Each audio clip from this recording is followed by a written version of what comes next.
La vejez y la inclusión desde el punto de vista del enfoque cultural o de la diversidad cultural es una línea de trabajo que fui descubriendo gracias a maravillosas y maravillosos artistas de distintas disciplinas. Una de ellas es la artista plástica rosarina, pero radicada en México, Ana Gallardo, quien desde hace más de una década viene ocupándose precisamente de la vejez de las personas mayores y del arte.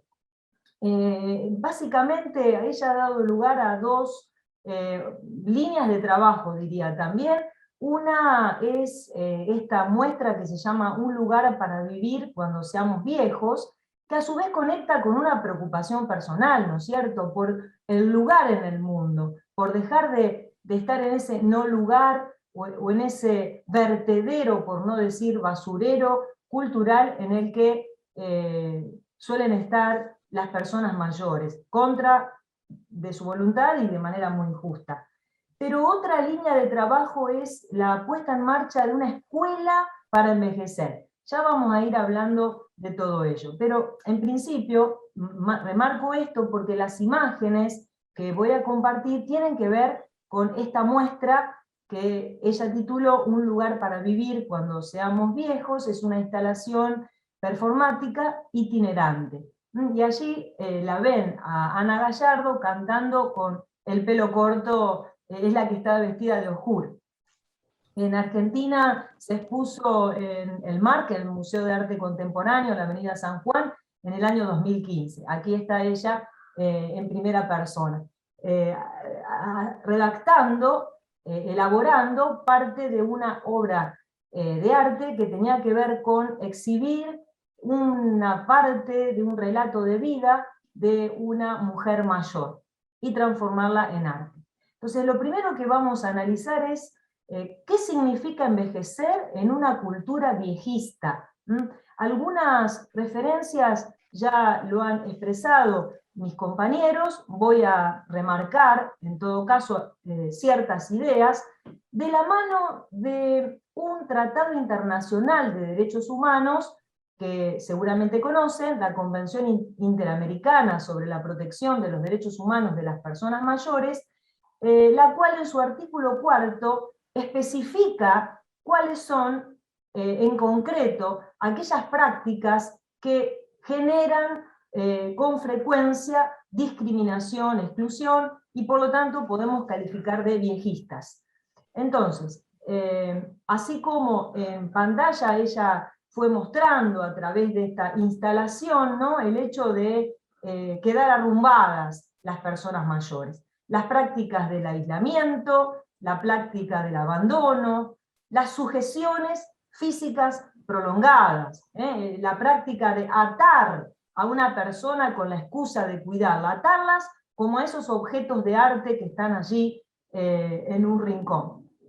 Otras prácticas viejistas frecuentes tienen que ver con el hacinamiento, las expulsiones de la comunidad, la negación de la nutrición.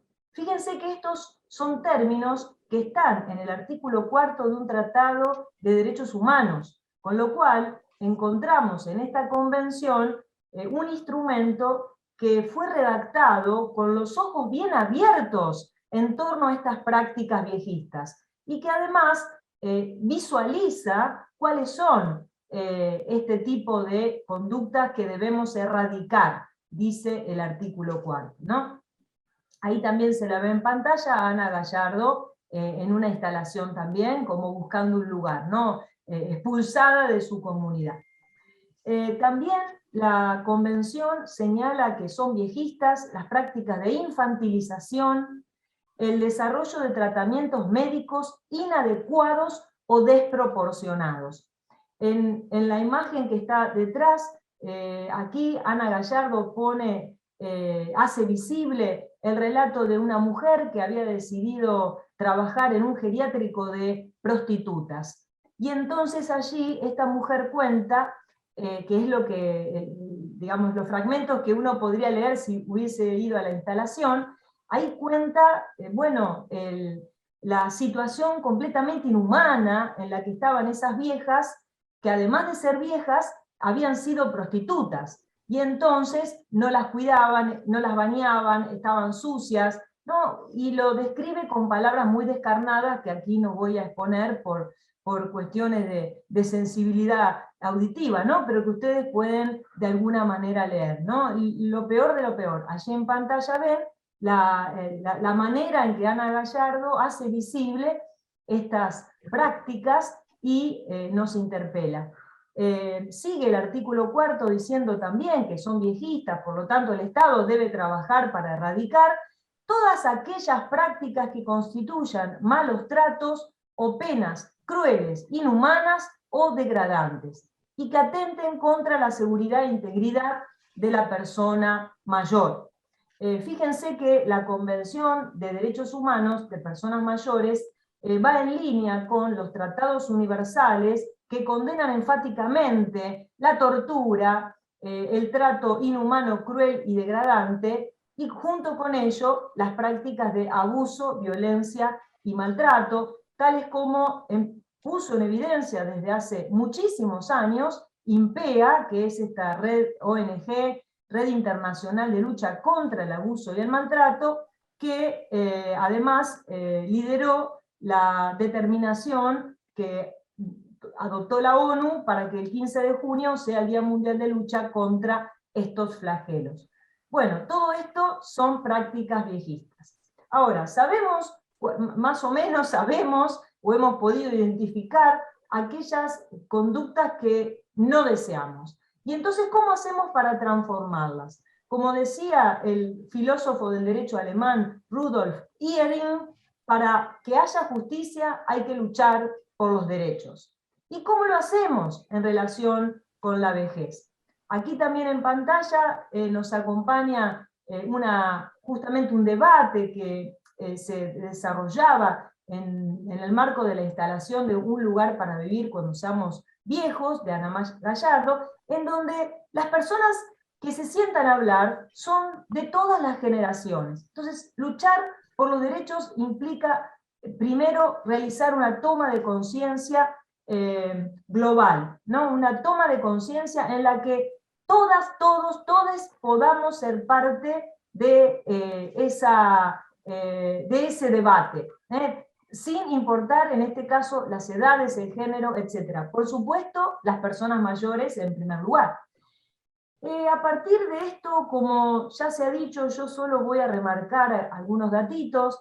A nivel internacional, Naciones Unidas ha iniciado desde los años 50 un lento pero sostenido proceso de reconocimiento de los derechos en función de las vulnerabilidades específicas que atraviesan grupos de población, cuyo resultado más visible para la vejez ha sido la apertura del grupo de trabajo de composición abierta, sobre la cual Carlos le habló al principio, y que sesiona con el fin de llegar a una convención universal.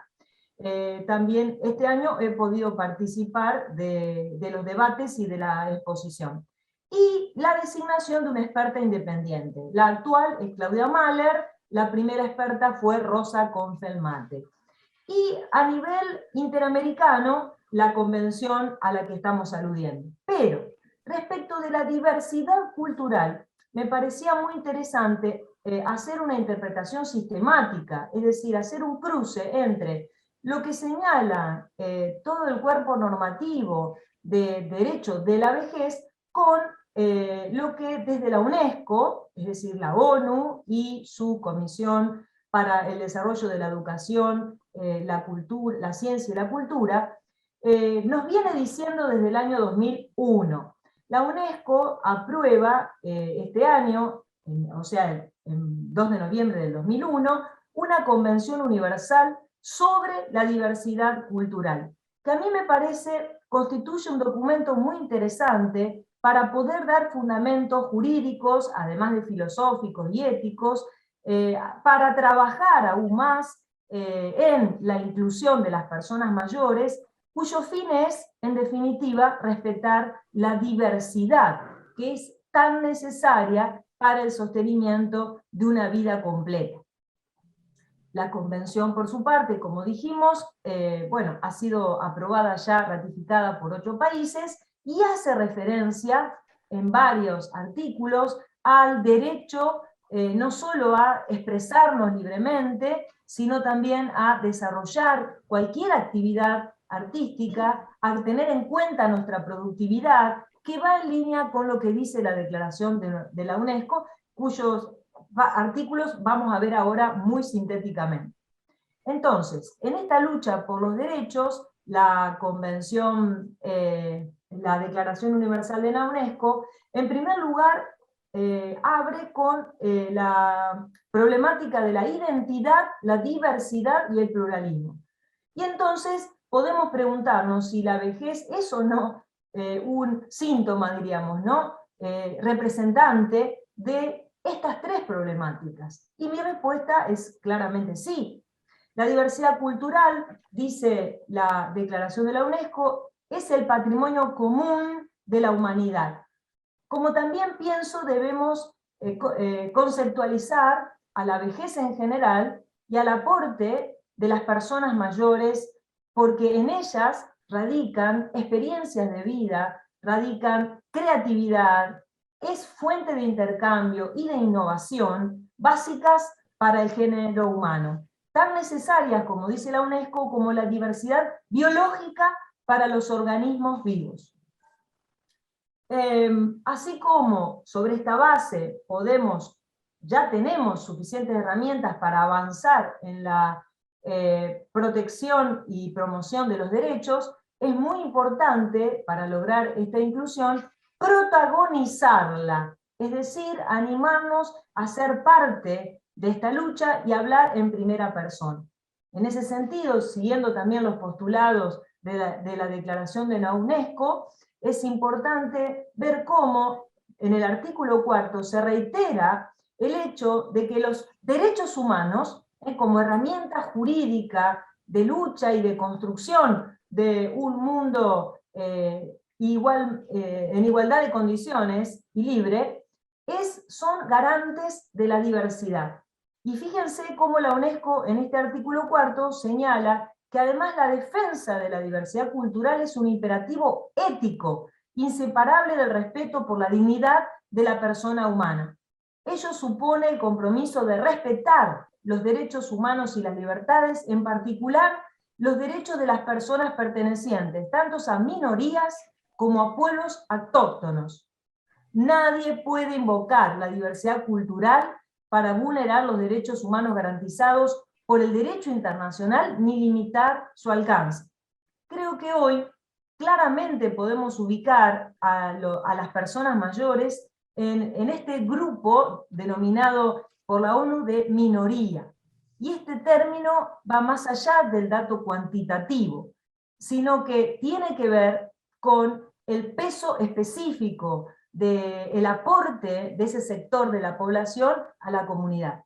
Si vivimos en una cultura viejista, cualquier persona que sea mayor se convierte en minoría y por lo tanto su lugar en el mundo va a ser claramente un lugar viejista, un lugar de invisibilización y de exclusión. Contra eso debemos luchar, reitero, no solo por la vejez en sí, sino porque allí hay diversidad, un enfoque diferente de la vida que es necesario incorporar para poder valorar el ciclo de la vida humana completa, como decía Erickson.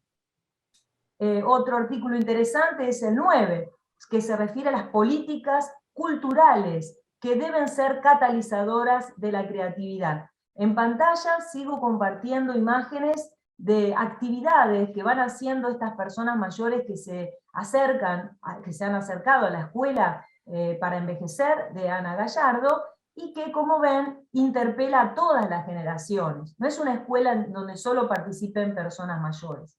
Entonces, estas políticas culturales tienen que garantizar la libre circulación de ideas y obras. Deben generar condiciones propicias para producir y difundir bienes y servicios culturales diversificados.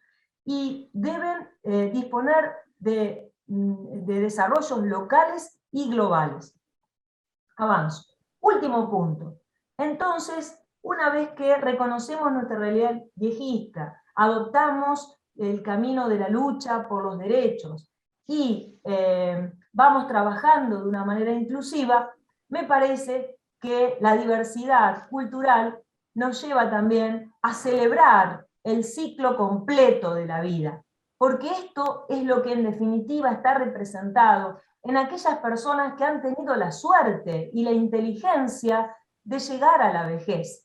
Evidentemente no todas las personas tienen o han tenido la suerte de atravesar esta instancia, como lo podemos recordar en nuestros seres queridos que han muerto muy jóvenes, o en las personas trans que no llegan a mayores por las malas condiciones de vida.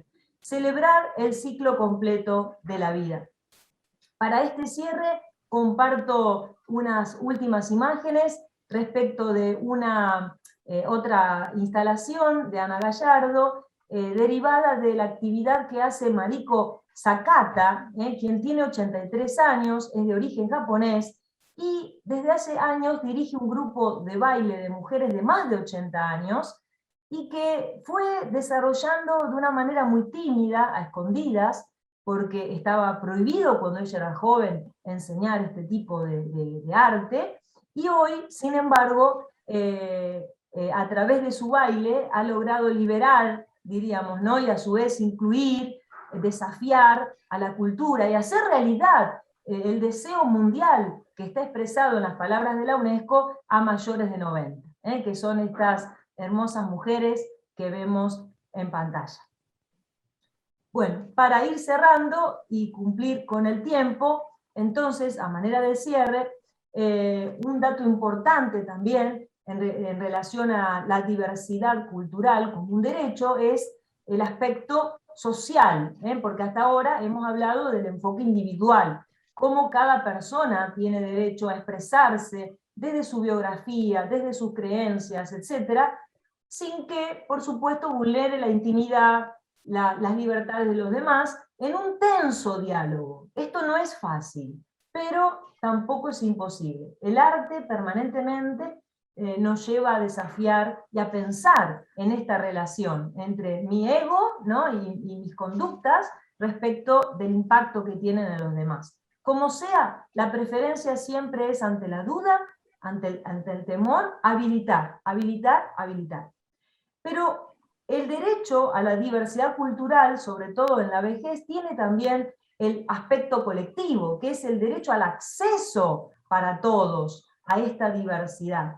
Y aquí es donde entran a tallar no solo artículos de la Declaración de la UNESCO, sino de la propia Convención Interamericana, cuando en su artículo 20-21 reconocen el derecho de acceso a la cultura, de acceso a la educación, de las personas mayores. Aquí en pantalla vemos también imágenes de otra parte de esta instalación de Ana Gallardo, en donde aquí bailan danzón, ¿no? Y esta fue una muestra que se presentó en Londres. Son muestras itinerantes, como las que hace ahora el arte performático, y de alto impacto cotidiano, porque además se hacen abiertas en la calle, muchas veces en plazas, ¿no? Entonces, en este artículo la UNESCO interpela a los estados para el acceso, y esto vale para todas las edades. También, en el artículo 7, la UNESCO señala que el patrimonio cultural es fuente de creatividad. Es decir, si lo aplicamos a la vejez, podemos inferir que en esta etapa no solo vamos a encontrar recuerdos, memorias, datos del pasado. Las personas mayores de hoy no son solo fuente de el saber de los ancestros, lo son, pero junto con ello tienen también el poder de transformación. Y a eso es a lo que debemos aspirar cuando pensamos en la celebración de la vida. Y hay que estimular esta creatividad en toda su diversidad e inspirar un verdadero diálogo entre culturas. La diversidad cultural también requiere de la solidaridad internacional. Por lo tanto, es muy importante generar redes, como desde la gerontología se vienen planteando a través de las distintas ONGs. ILC, por ejemplo, es un caso paradigmático, con el liderazgo de LIA en Argentina, pero tiene filiales en todo el mundo y su origen en Canadá, como INPEA, como GARO, esta red mundial de lucha por los derechos de las personas mayores, cuya vicepresidencia está a cargo de Isabel Lovinsevich. O sea, el mundo de la gerontología parece que va adelantado en eso, ¿no? En generar redes. Sin embargo, es necesario que los estados y la sociedad en su conjunto se tomen en serio la problemática de los derechos, porque allí está en juego la diversidad cultural y la solidaridad internacional. Como cierre, pongo sobre la mesa las palabras de Ana Gallardo, que dichas en una de sus entrevistas, que me parecen muy lúcidas para seguir pensando. Dice ella, hacer lo que deseamos es un deber. Hacerlo como queremos es un derecho. ¿Cuántas veces nos cruzamos con personas mayores, y muchas veces muy mayores, que nos dicen, a mí por lo menos me suelen decir, ay querida, yo a esta edad no me callo nada, hago lo que quiero, ya no me autorrestrinjo? Bueno, qué gran sabiduría hay en esa actitud y en esas palabras de vida, porque reflejan esto que dice Ana Gallardo, pero además hablan del potencial que tenemos en la vejez para ver el mundo liberados, para ver el mundo sin ataduras, sin hipocresías, sin opacidades, o no tantas como las que vemos a otras etapas o edades de la vida. La inclusión en la vejez es un deber ético, moral, pero también es un motivo de gozo, un motivo de alegría, porque a través de la escucha, el diálogo y la revalorización de las personas mayores, aunque parezca extraño, nos podemos liberar, podemos vivir en plenitud. Muchísimas gracias